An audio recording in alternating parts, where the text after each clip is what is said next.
Bienvenidos a la última clase de la materia Teología de la Naturaleza.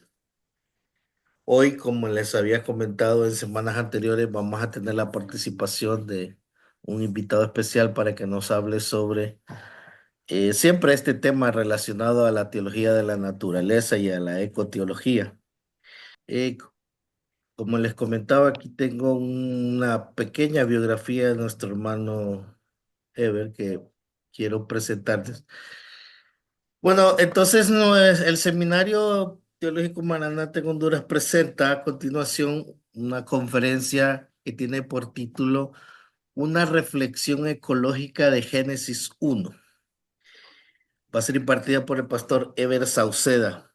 ¿Y cuál es el objetivo de esta conferencia? Bueno, tiene que ver como parte de la temática de la clase de Teología de la Naturaleza para nuestro programa de licenciatura online. Y por tal razón queremos complementar los conocimientos que hemos estado estudiando todas estas 5 semanas con esta conferencia. Quiero compartirles algo del pastor Ever. El pastor Ever es es ministro de la Iglesia de Dios en Honduras. Funge actualmente como pastor de la iglesia en Coxen Hall, Roatán. Está casado con nuestra hermana Roberta Fernández, que también es pastora y es abogada, y que tenemos la dicha de conocerlos.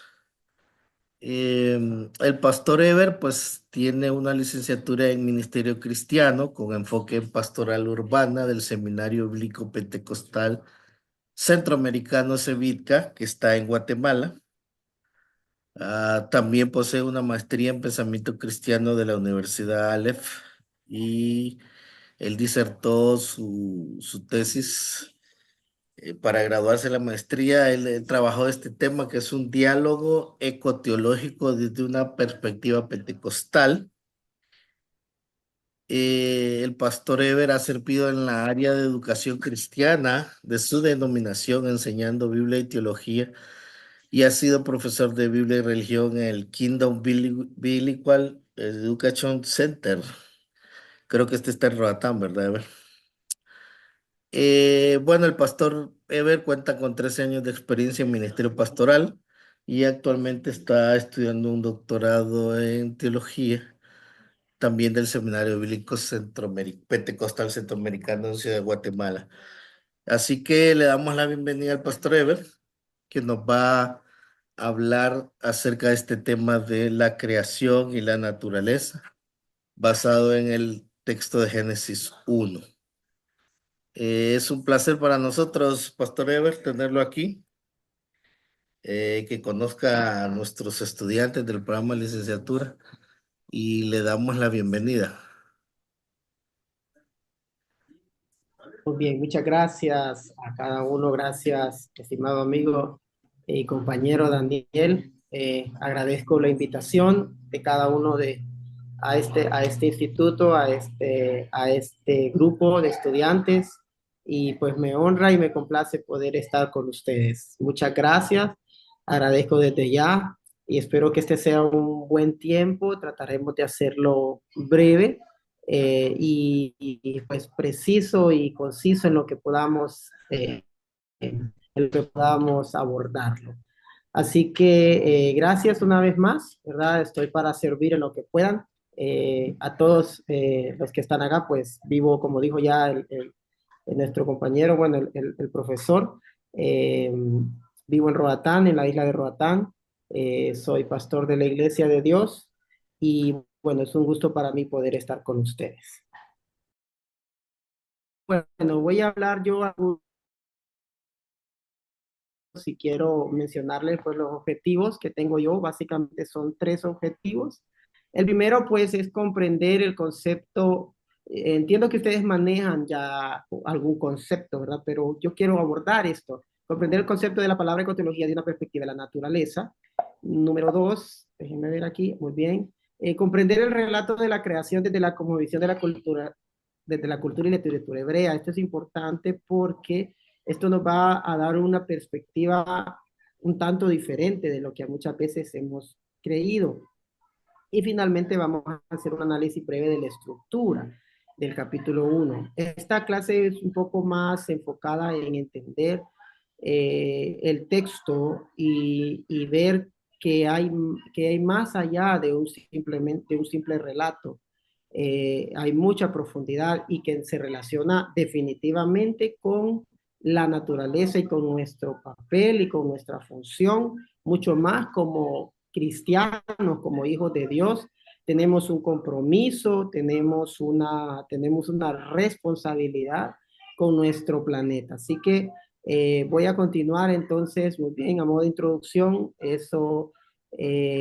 sabemos que Dios es el creador del mundo, el sustentador del mundo, Él creó todo lo que tenemos y lo hizo con un propósito de que pudiéramos nosotros ser administradores de los recursos que Él nos dio.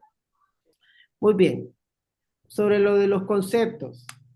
Ustedes manejarán alguna información, pero yo quise escribir esto. La ecotología es una reflexión relativamente, perdón, ahí la letra, relativamente nueva, que busca establecer una relación entre el ser humano y la naturaleza. Y es una teología en construcción porque todavía está siendo gestada, por eso es relativamente nueva, no está tan establecida como si hablamos de la teología sistemática. Si hablamos de cualquier tema de teología sistemática, sabemos que ha pasado durante muchos años, concilios y mucho tiempo. Si ustedes han estudiado la historia de la iglesia, se darán cuenta que la mayoría de las teologías que vemos tienen que ver con esas cosas que se debatieron.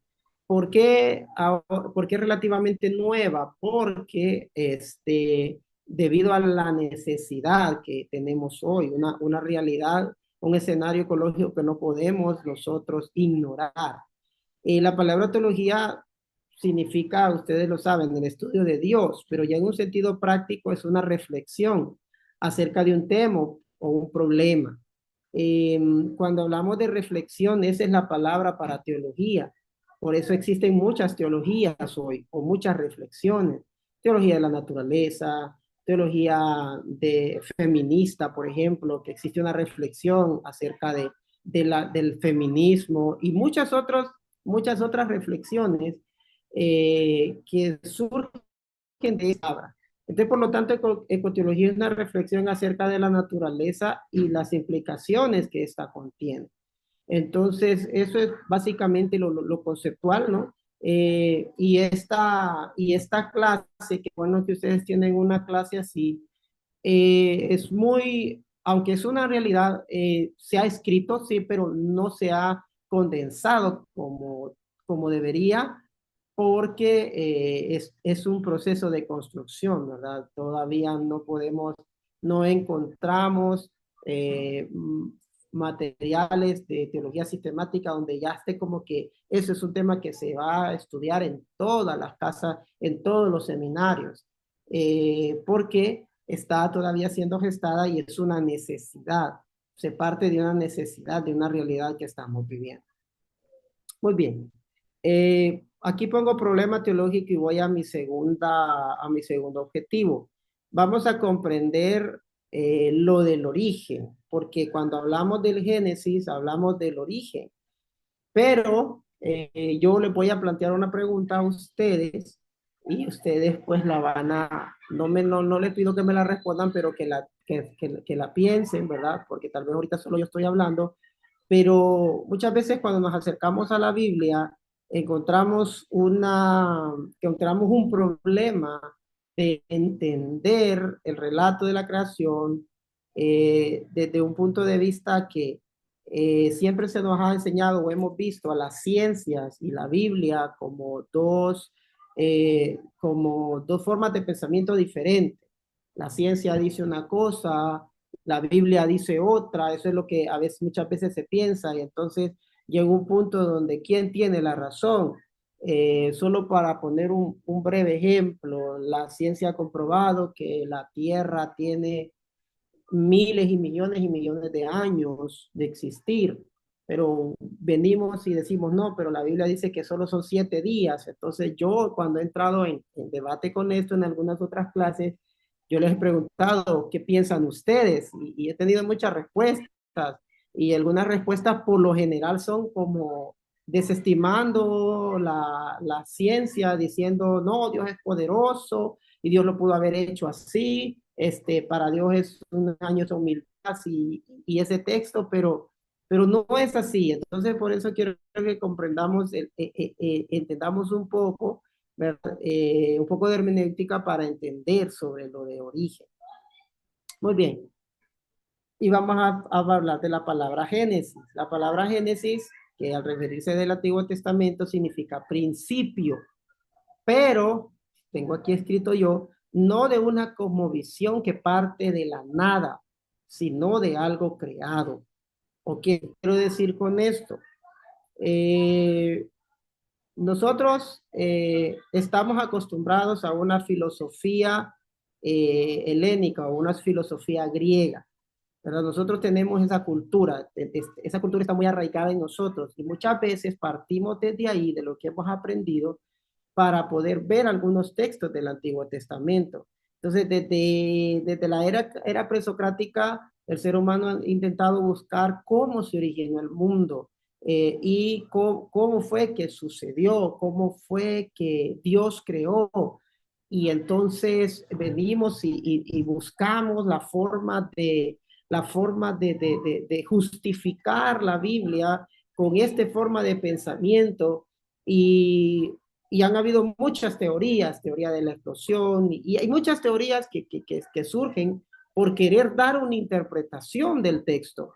Y entonces, y no es la mejor manera de hacer, no es la forma porque lo que encontramos en el capítulo 1 de Génesis no es una perspectiva de una filosofía griega que fue desarrollada muchos años después del relato de la creación.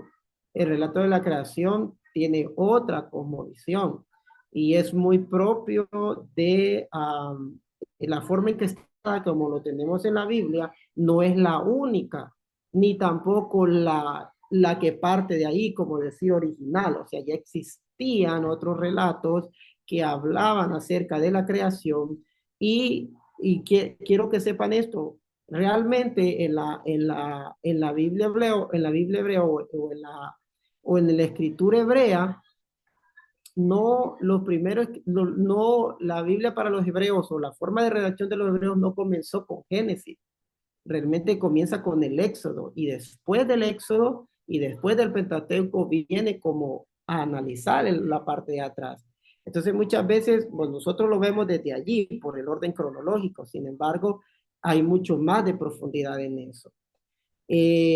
Bueno, siempre comprendiendo lo del origen, quiero mencionar esto, el relato de la creación no es un debate científico de cómo surge el mundo. ¿Por qué? Porque siempre el hombre preguntó de dónde venimos y cómo fue que se gestó la creación. Pero yo aquí tengo algo que es diferente, es una cosmogonía escrita en un cántico o poesía propia de la cultura hebrea. ¿Qué es una cosmogonía? Es una forma de contar la creación de una forma poética donde los dioses actuaban y iban formando la tierra. Entonces, no es un debate científico porque nosotros muchas veces venimos y decimos, bueno, la Biblia dice que Dios hizo la tierra y en 7 días y en 7 días descansó. Al séptimo día descansó. Y le enseñamos a los niños qué hizo de Dios el primer día. Bueno, el primer día se separó la luz de las tinieblas. Entonces, ok, muy bien. ¿Y qué hizo el día 2? ¿Y qué hizo el día 3? Y le enseñamos eso, porque a veces queremos interpretarlo de forma literal, pero no es de forma literal. Esto es una forma diferente en que fue redactado. Y muchas veces, y como digo acá, es irresponsable buscar respuesta o intentar de interpretar la Biblia de una cosmovisión diferente. Y nosotros caemos en eso porque nosotros hemos sido culturizados con una forma de pensamiento y queremos meter nuestra forma de pensar a un pensamiento diferente en el Antiguo Testamento. Por ejemplo, de Génesis capítulo 1, Génesis capítulo 2, capítulo 3, capítulo 4, todos los primeros 11 capítulos no están narrados de una forma literal.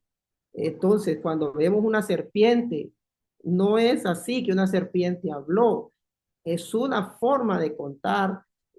Por ejemplo, hablando del capítulo 3 de Génesis, que habla de la caída del hombre, no es que una serpiente se empezó a hablar con Eva, es una forma de explicar es una forma de explicar cómo el pecado fue introducido en la humanidad y ahí se nos habla de un proceso psicológico de cómo actúa el pecado en nuestras vidas. De hecho, es un llamado de atención hacia nosotros del cuidado de que debemos tener cuando se presenta una situación de pecado. Entonces, porque a veces pensamos, no, eh, Dios la construyó en 7 días, pero realmente si no es si no es una traducción literal, entonces tiene que ser algo poético.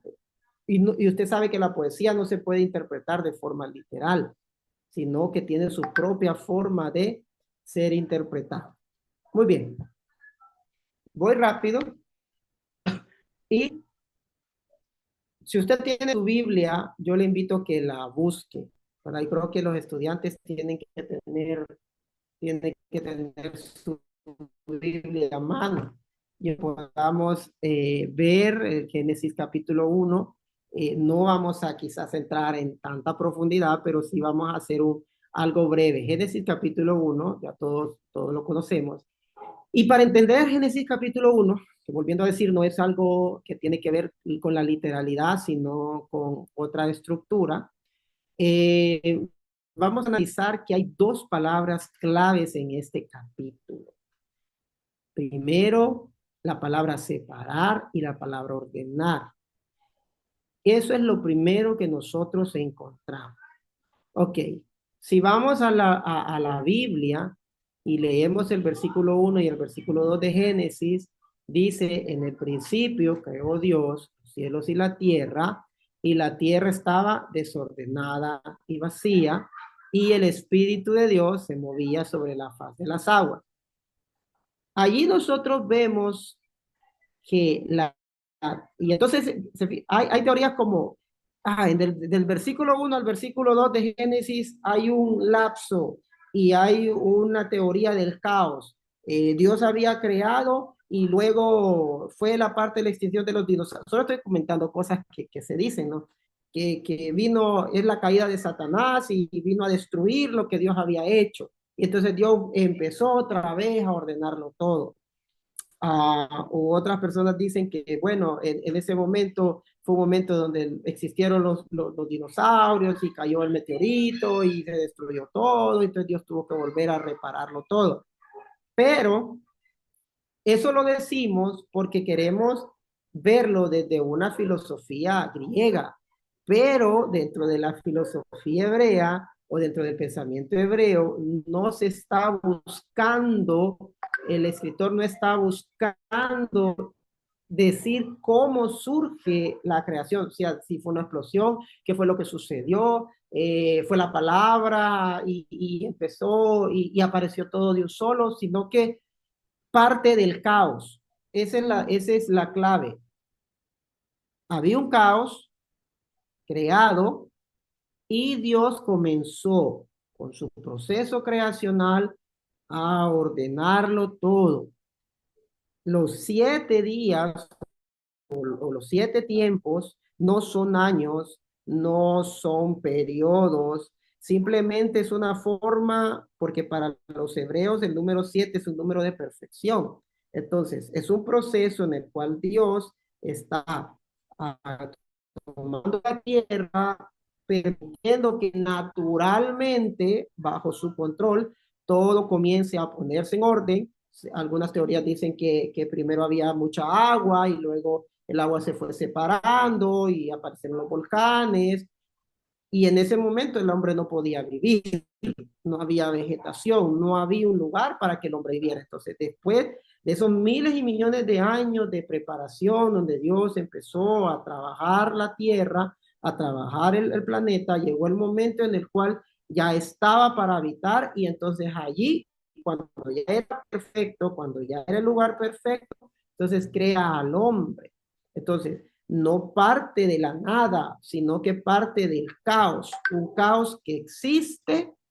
No le preocupa al escritor de Génesis si fue una explosión, si no había nada, si todo era oscuro y apareció una pequeña luz y esa luz explotó. No, había un caos, ya existía todo y Dios empezó a ordenar. Entonces, la palabra separar y ordenar son las palabras claves.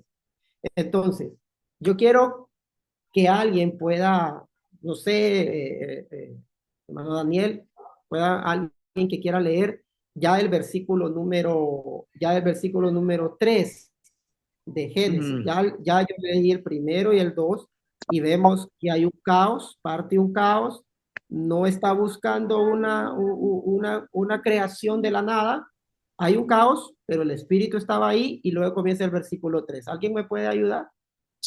Involuntario.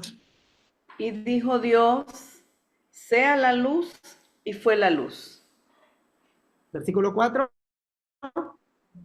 Y vio Dios que la luz era buena, y separó Dios la luz de las Perfecto. tinieblas. ¿Qué palabra encontramos ahí? Las palabras claves de las que tenemos en la pantalla. Separó. Separar. Perfecto.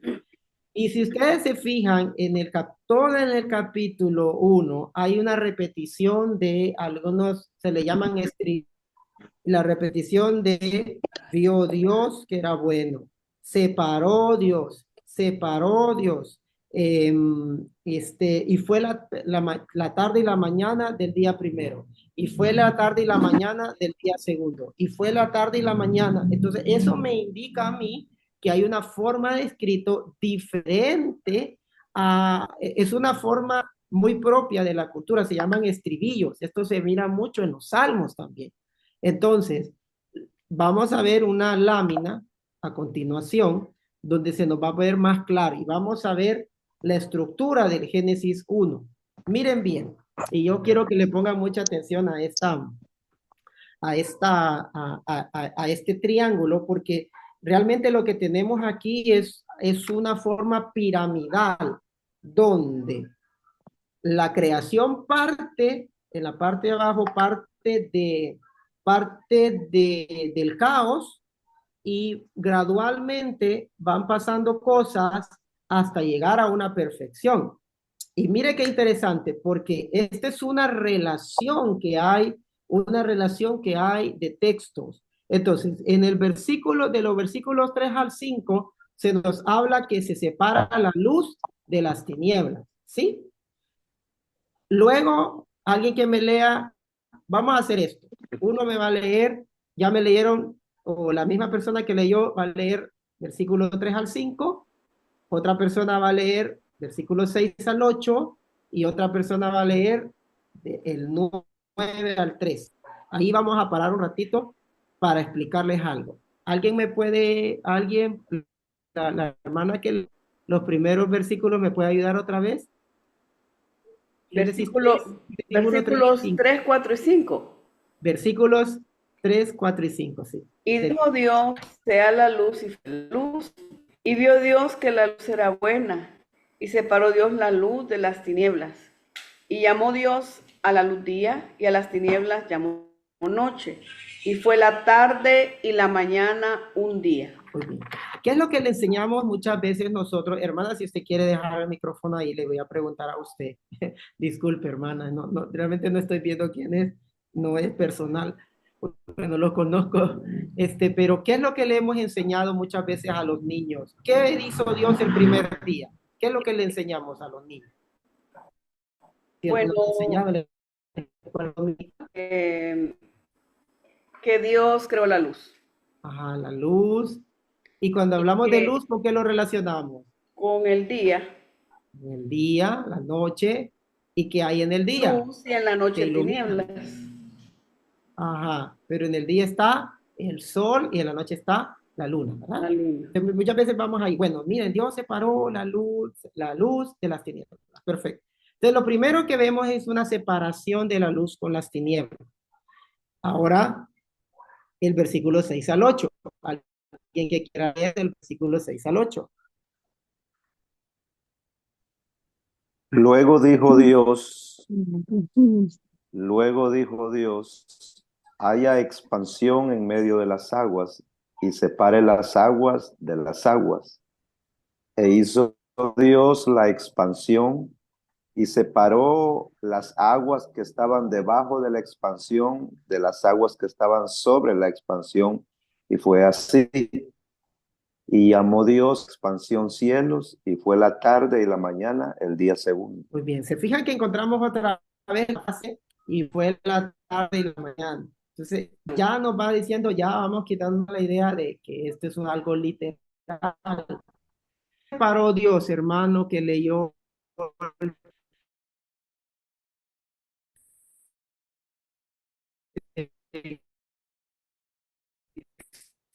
¿qué sepa el versículo 4? Pero dice tinieblas. No, eso es en el primer día. Del 6 al 8. Separó las aguas que estaban debajo de la expansión de las Pero aguas. ¿qué dice el versículo 6? Luego dijo Dios que Ujú. haya expansión en medio de las aguas y separe las aguas de las ¿Qué aguas. entienden por las aguas de las aguas? ¿Habían pensado en eso? ¿Lo habían analizado? ¿Lo habían visto una vez? ¿Alguien ha pensado en eso? ¿Cuáles aguas de cuáles aguas está hablando? Agua salada y agua dulce, va a decir alguien. Porque tal vez queremos meter la ciencia allí. Bueno, no tienen que responder, yo les voy a responder. La cosmovisión en el Antiguo Testamento es muy diferente a como nosotros la vemos hoy. Cuando habla de las aguas, en ese tiempo los primeros seres humanos se entendían, porque no tenían telescopio, no tenían los avances que tenemos nosotros, ellos pensaban que lo azul que se mira en el cielo era agua, y por eso se le llamaba como cuando se abrían las ventanas de los cielos, caía el agua. Entonces, cuando Dios separó las aguas que están en la tierra, que están en el mar, con las aguas que están en el cielo. Pero si nosotros lo vemos, diría, pues, pero eso no es cierto, porque eso no es agua, lo que está en el cielo no es agua, porque cuando llueve es un proceso, que el agua se calienta y sube el vapor y las nubes se llenan de agua y luego llueve, ¿verdad? Pero eso es lo que se entendía en ese momento. Entendamos que la gente en aquel tiempo no tenían los alcances de nosotros. Entonces ellos pensaban que eso era el cielo, que el cielo era agua. Entonces, cuando dice separen las aguas de las aguas, está hablando de una separación de las aguas de los océanos con las aguas que están en el cielo, ¿verdad? Entonces, esa es la otra separación. Entonces, vemos ahí la palabra separa. Separa. Primero se separa la luz de las tinieblas, segundo, las aguas de las aguas, y no le voy a pedir a nadie más que lea porque este texto es un poco extenso, pero luego dice que se separa la tierra, que en un lado está la expansión de la tierra y luego se separó las aguas. Entonces vemos que en un principio el ser humano no podía habitar donde había solo tinieblas. Segundo, no podía habitar en un lugar donde todo era agua. Tercero, todavía no podía habitar en un lugar donde solo había tierra y agua. Había que crear algo más. Entonces, viene la segunda palabra, ordenar. Del versículo 14 al 19, comienza a decir que Dios crea el sol, la luna y las estrellas. Entonces, ¿de dónde salen la luz, la luna y las estrellas? De la separación de la luz y las tinieblas. Entonces, si ustedes se fijan al ver esa pirámide, la primera parte de la pirámide, el día 1, se complementa con el día 4, el día 2 con el día 5 y el día 3 con el día 6. ¿Qué quiero decir con eso? como en el primer día se separan la luz de las tinieblas, en el día cuarto comienza Dios a ordenar y coloca lo que es el sol, la luna y las estrellas. En el día quinto habla de las peces y de las aves. ¿Por qué? Porque los peces son del agua y las aves se entienden que son de los cielos, de las aves de los cielos. Y el día sexto, cuando se separa la tierra de las aguas, entonces ya nos habla de vegetación y de animales y del ser humano. Y finalmente, el día de reposo, que es algo muy propio de la cultura hebrea, porque ellos, y entonces esto realmente tiene este texto tiene una connotación sacerdotal, sacerdotal y de ver a Dios el Todopoderoso ordenando todas las cosas. Entonces, ¿qué tiene que ver esto con la naturaleza? Todo lo tiene que ver, pero quiero decirles que el primer mensaje de evangelismo que encontramos en la Biblia, capítulo 1, cuando nosotros lo aplicamos a la vida práctica, Dios hace, está en tinieblas, cuando está en pecado, cuando estamos perdidos. ¿Qué es lo que hace Dios con el ser humano que está alejado de él? Lo separa de las tinieblas, lo separa de un mundo donde está perdido para que viva en una vida de santidad con él. Y luego comienza a ordenar comienza a ordenar y comienza la vida de esta persona a cambiar, ordena su familia, se comienza a ordenar ya deja las adicciones, se convierte en un hombre nuevo, una mujer nueva, alguien que Dios comienza a restaurar su vida, comienza a restaurar su familia, su trabajo, todas las cosas que están en su entorno. Entonces, eso realmente, desde un punto de vista evangelístico, el relato de la creación es un relato de un llamado al ser humano del trabajo que Dios hace, o sea, lo que Dios hizo con la naturaleza es lo que Dios hace con nosotros, los seres humanos. Nos separa de aquellas cosas que no son y comienza a ordenar nuestra vida. Ustedes ven allí ese mensaje, entienden ese mensaje. Muchas veces no hayamos de qué predicar. Ay, es que no voy a predicar de Génesis 1 porque no le entiendo, porque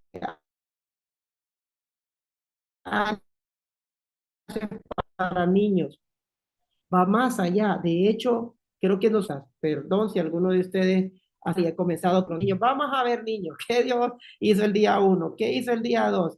¿Y qué pasó, verdad? ¿Y quién lo creó? Dios. ¿Y qué hizo Dios? Los animalitos. Ay, qué bonitos los animales, sí. Entonces, Dios creó los animales y bueno, ¿cuántos tienen perrito en su casa? Yo tengo perrito, yo tengo un gato. Pero no vemos la profundidad del texto. La profundidad del texto es más allá de verlo por encima. Es un llamado al arrepentimiento. Si usted alguna vez le toca predicar un mensaje evangelístico, ya tiene el mensaje evangelístico. 2 palabras claves de Génesis 1. 2 palabras claves que Dios comienza a hacer. Y eso es lo que Dios quiere hacer. Y la perfección del día 7 es que Dios preparó toda la naturaleza, preparó todo lo que tiene que ver con el mundo para que el hombre habitara.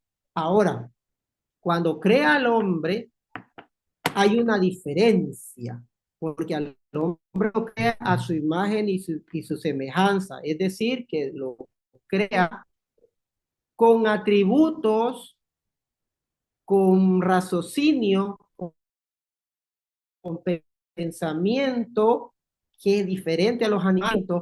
Nosotros los seres humanos actuamos con inteligencia. Entonces, ¿dónde viene el elemento ecológico?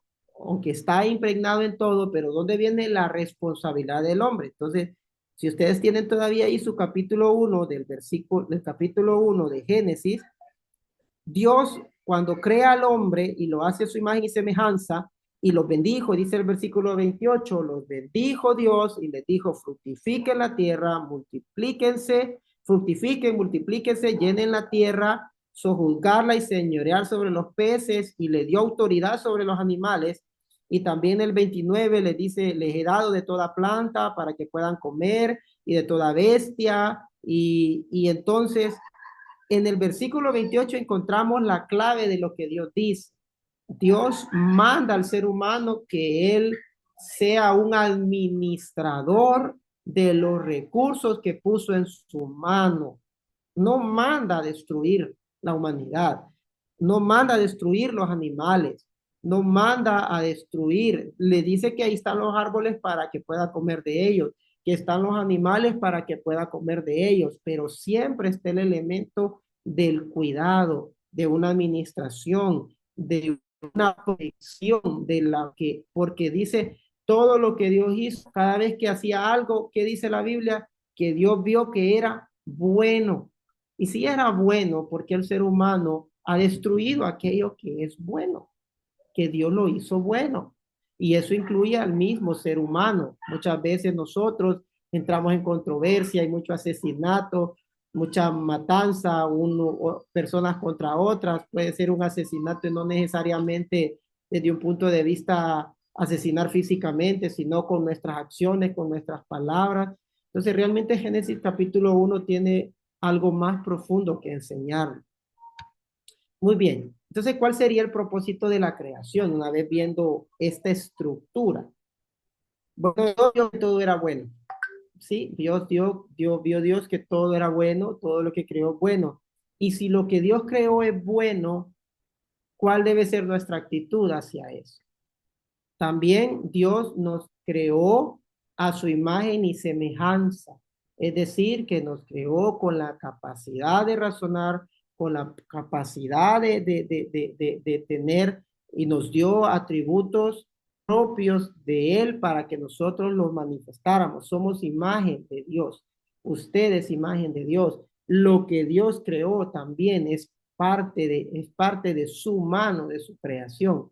¿Qué más es el propósito de la creación? Bueno, lo que yo les dije, existe un mensaje evangelístico y de restauración. Eso es lo que hay dentro del texto de Génesis. También el hombre está obligado a reflejar a Dios como es su imagen y como es su semejanza. ¿De qué manera está obligado a reflejar a Dios? Nosotros como cristianos, porque dedujo que todos los que están aquí son creyentes, y si no hubiesen creyentes, independientemente usted sea cristiano o no sea cristiano, usted tiene un compromiso con la naturaleza, un compromiso de cuidar, un compromiso de proteger, un compromiso de dignificar lo que es la naturaleza. Entonces, el hombre está obligado a reflejar a Dios mediante el cuidado, la restauración y la dignificación de la naturaleza. Y no solamente diría de la naturaleza en este caso, porque es la clase así, pero también el ser humano, a los demás seres. Y como les digo, esto no abarca solamente al cristiano, sino también abarca a todo ser humano. ¿Qué más? La misión de Dios va más allá de la salvación y la liberación del alma, porque muchas veces nosotros, los cristianos, y algunos pensarán, bueno, el pastor está haciendo una tesis de enfoque pentecostal y los pentecostales son muy emocionales y los pentecostales todo es el espíritu y los pentecostales todo, no, pero hemos avanzado lo suficiente y la educación nos ha enseñado de que la vida en el espíritu no es solamente estar cantando, estar metido en la iglesia, tener cultos todos los días, estar solamente orando y orando, no, es integral, es integral. Entonces, la misión de Dios, la salvación de Dios va más allá del alma. Siempre cuando hablamos de evangelizar, cuando hablamos de restauración, cuando hablamos de reconciliación, siempre hablamos de la reconciliación del hombre con Dios. Pero ¿qué tal la reconciliación del hombre con la naturaleza? ¿Qué tal la reconciliación del hombre con sus semejantes, sus hermanos?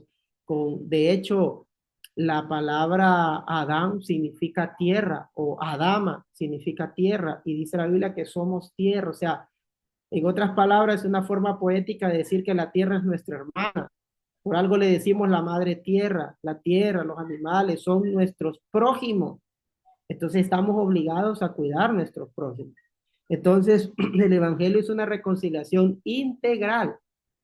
No solamente cuando Dios comienza a restaurar la vida de una persona, no solamente se enfoca en el aspecto espiritual, se enfoca en su familia, en su trabajo, en sus emociones, en su vida social, en su educación, en su economía. O sea, la reconciliación con Dios es integral.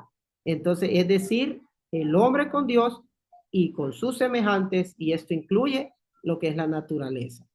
Y quiero mencionar esto, la misión de Dios es cósmica y obliga al creyente a escuchar el clamor.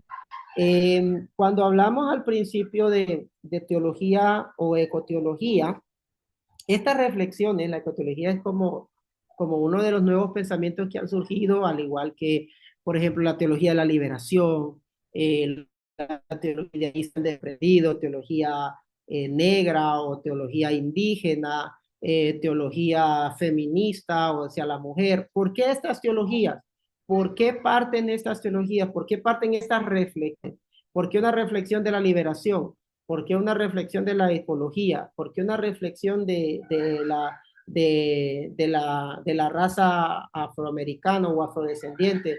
¿Por qué una reflexión de qué mencioné, de la cultura y de lo india? Porque parte de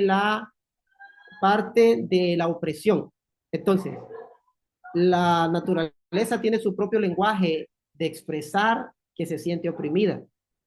Ustedes han visto y no necesito algo que está pasando ahorita, es lo de los huracanes y el huracán que ha estado ocurriendo en Miami y el calentamiento global y la crisis ecológica.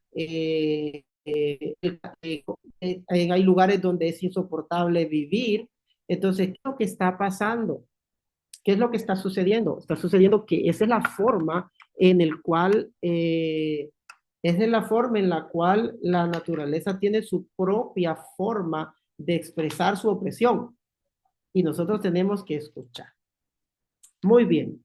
Vamos a un tiempo de preguntas. Ok, no sé, ¿quién quiere comenzar, estimados? Ok, ya tenemos al hermano Eric o a la hermana Carol, no sé, cualquiera de los dos. Adelante, hermano.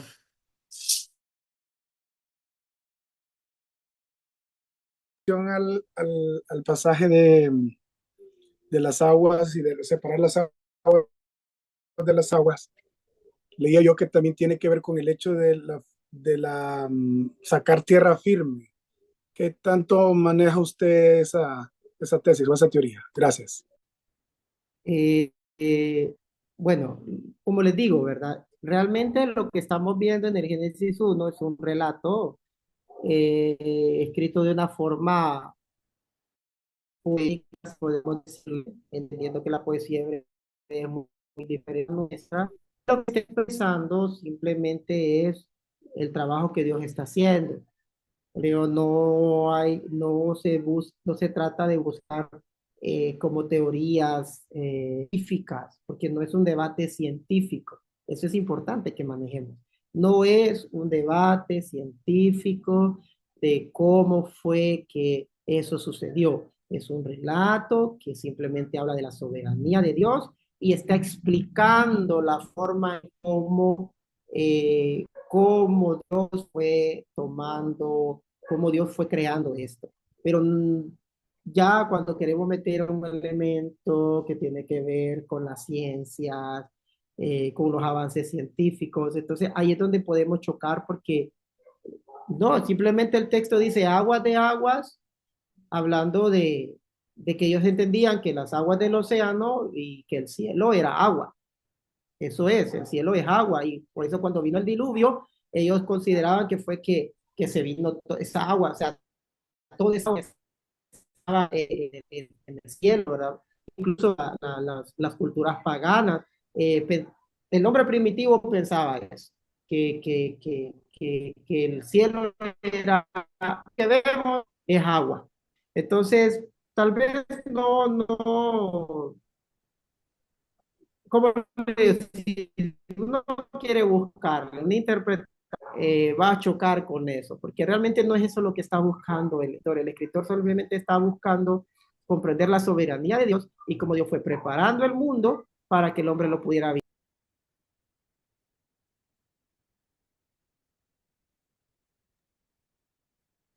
Eh, Hermana Ana y después Mavis. Sí, mi pregunta es, con lo que usted decía, hermano Ever, sobre de los 7 días, ¿verdad? Em, entonces, la creación, quiere decirlo, es periodos.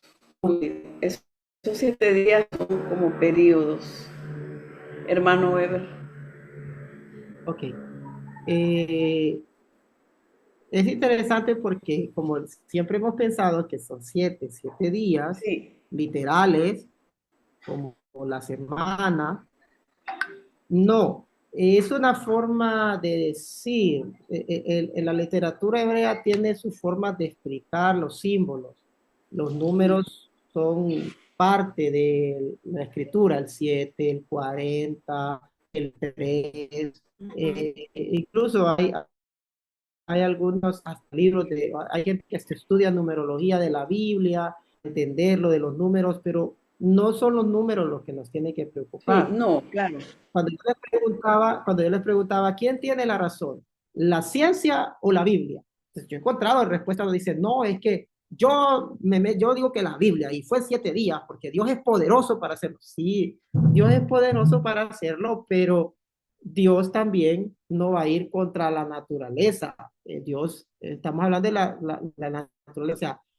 Dios está en control, pero Él permitió que todo este proceso, miles y millones de años, fueran una forma en la que la Tierra se fuera gestando y se fuera creando. De hecho, los científicos han descubierto nuevos, nuevos planetas, nuevos soles. Hay soles más grandes que el de nosotros, más grandes que el Sol. Nosotros somos un punto insignificante realmente y como hay una teoría como que Dios sigue creando. O sea, la naturaleza sigue su curso y, a eso van descubriendo nuevos universos, nuevos planetas, nuevas constelaciones, nuevos agujeros negros.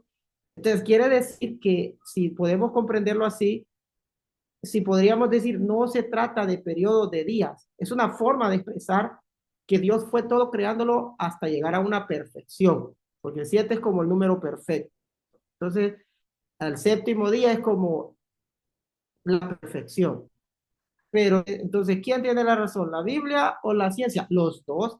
Entonces, en lugar de separarnos y en lugar de pelear con los científicos, al contrario, en lugar de pelear con ellos, debemos como unirlo, porque el Génesis 1 no está escrito de una forma científica, ni debate científico, ni literal, sino está escrito de una forma propia como ellos comprendían cómo se dio la creación. Y por eso yo les puse ahí que es una forma de escribirlo es una cosmogonía. Y ahí les invito a que investiguen cosmogonía, pero se trata de una forma de explicar un relato de la creación como a través de los dioses o elementos de la naturaleza interactuar. Dios les bendiga. Mi pregunta es, ¿cómo aplicaríamos en el mensaje evangelístico el versículo 28, donde dice que lo que dijo Dios y les dijo, fructificad y multiplicad, llenad la tierra y sojuzgadla? Y aquí donde dice, y señoread en los peces del mar y las aves de los cielos y en todas las bestias que se mueven sobre la tierra. Entonces, como él estaba hablando de la profundidad del mensaje entonces, ¿cómo lo aplicaríamos nosotros a la iglesia? Muy bien. Cuando nosotros leemos esas palabras, que las leemos en idioma castellano, nosotros las entendemos así, sojuzgar, oprimir, tener el control, explotar, pero si nosotros hacemos realmente tratamos de ir a las palabras que quieren decir, está hablando de que Dios le está dando una responsabilidad al hombre o sea, le da la responsabilidad de poder cuidar, de administrar. Le voy a poner un ejemplo sencillo, hermana Mevis. Por ejemplo, viene usted, digamos que usted está trabajando en una empresa y usted ahí llega a la gerencia y le dicen, bueno, usted es la encargada de esta empresa. Todos estos trabajadores están bajo usted. Usted tiene que sacarle adelante esta empresa, usted es la encargada de que esta empresa funcione y todos ellos son sus subalternos.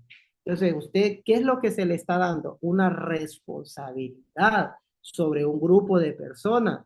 Entonces, esa responsabilidad no significa que usted, bueno, ahora yo soy la jefa y todos van a trabajar y van a aguantarme y yo lo voy a tratar mal y ustedes, y aquí hace lo que yo diga. No, si usted es una buena gerente y una buena jefa, usted va a procurar el bien de sus empleados para que trabajen mejor, ¿verdad? Pero no los va a oprimir, no los va a tratar mal, como hay mucha gente que puede hacer, que al llegar a un puesto de autoridad se confunde y cree que es para destruir o para imponer. Entonces, de la misma forma, podemos entender que lo que Dios le está dando al hombre es la responsabilidad de cuidar lo que es la naturaleza o lo que está en su mano. O sea, puede hacer uso de ella, pero con responsabilidad. Yo, como estoy haciendo un trabajo sobre esto, leía y miraba que uno de los grandes problemas que tenemos con la tala de bosques, el problema no es tanto que lo hayan talado, porque igual, o sea, usted posiblemente use la madera. El problema es que se taló, pero no se plantó, no se restauró, no se buscó hacer algo de mitigar ese problema. Simplemente se talaron los bosques, se destruyeron los bosques, se cortaron los árboles y eso quedó así. ¿Dónde está la responsabilidad de proteger? ¿Dónde está la responsabilidad de que corto un árbol, siembro dos? Corto un árbol y no dejo eso así. Entonces, de la misma manera, lo que Dios está diciendo con esas palabras es dando una responsabilidad de cuidado a toda la humanidad, porque ese es un texto para toda la humanidad, independientemente sea cristiano, sea religioso, sea mundano, sea lo que sea, ateo, porque al final el daño que le damos a la naturaleza les afecta a todos nos afecta, porque sea cristiano no significa que usted no va a sentir el calor del calentamiento global, eso nos afecta a todos sufrimos, entonces es una responsabilidad. Buenas noches, hermano. Bueno, tengo dos preguntas. Una, usted mencionaba ahí la forma en que nosotros enseñamos a los niños sobre la creación, ¿verdad? A mí me queda como la duda, entonces, ¿cuál debería ser la forma correcta de enseñarle a un niño sobre la creación? Y otra es sobre la regeneración de la naturaleza. ¿Eso va a ocurrir o en qué tiempo ocurriría esa regeneración de la naturaleza o no? Muy bien, buenas preguntas. La primera, yo lo que podría decir a los que son maestros de escuela dominical, que vuelvan a acercarse al texto y que lo vuelvan a ver ahora con esa perspectiva y que les enseñen que la profundidad de ese texto es eso, ¿verdad? Yo pienso que las dos claves que les di ahí está como en síntesis explicarles en la separación y y ordenar. Con esas dos palabras se puede explicar mucho. No está del todo malo. Yo no dije que sea malo explicarlo así. Yo lo que quise decir o que intento decir es que lo dejamos allí. O sea, solo le decimos eso y lo dejamos allí. Pero sí, puede ser una excelente forma de hacer un mensaje evangelístico para los niños y de decirles que todo esto es lo que Dios creó y la responsabilidad que tenemos de, de dignificar la tierra, dignificar los animales. Y está bien, que usted, ¿cuántos tiene perrito en su casa? ¿Y usted quiere a su perrito? Sí, yo quiero a mi perrito. Bueno, eso es bueno porque Dios creó a los animales y cuando los creó vio Dios que era bueno, ¿verdad que era bueno? Sí. O sea, no estoy diciendo que sea malo, lo que estoy diciendo es que podemos profundizar un poco más y darle a ese texto la responsabilidad que Dios quiso que entendiera. Y sobre lo de la restauración, no quiero ser como, no quiero ser como pesimista, pero lo que yo he estado estudiando, lo que yo he estado investigando con este trabajo, es que realmente la tierra cada vez va peor y posiblemente no va a haber no vamos a poder revertir hacia donde camina una realidad escatológica que tenemos. Hay una esperanza en la palabra de Dios de cielo nuevo y tierra nueva, pero eso es algo que Dios va a hacer. Pero ¿qué podemos hacer? Tampoco decir, bueno, esto se va a destruir. Realmente yo estudiaba y estaba haciendo un estudio sobre esto del calentamiento de la tierra. Estamos a 2 grados, 2 o 1,5 grados de temperatura de la tierra para que sea insostenible. O sea, esto cualquier momento puede explotar, cualquier momento puede suceder algo. Ya hay lugares donde la sequía es extrema. Miren qué interesante que el mundo está compuesto por como 70% de agua, pero solo 0,6 o 1 punto algo es agua potable en todo el mundo. Entonces, realmente si hemos sobrevivido hasta aquí ha sido por gracia y favor de Dios, porque Dios es el que ha provisto las fuentes de agua, pues, pero siguen habiendo, por eso se insta a no gastar el agua, no botar el agua, no, el agua potable no la podemos reponer. Nosotros no tenemos sistemas de reciclaje. Usted dice, ay, mire que hice un florero con un bote de plástico, eso no es reciclaje, eso es reusar. Nosotros no entendemos realmente que reciclaje es, no tenemos, o sea, nuestros países no invierten en reciclaje. Creo que en Latinoamérica los únicos 2 países que tienen máquinas de reciclaje o lugares para reciclaje que el producto lo vuelven a hacer son Brasil y México, pero Honduras no tiene. Lo que hacemos nosotros es reusar. Entonces, la verdad que vamos hacia un camino sin retorno. Pero en ese proceso urge que nosotros actuemos en favor de la naturaleza. Gracias, Pastor Ever, por estar con nosotros esta noche. Así que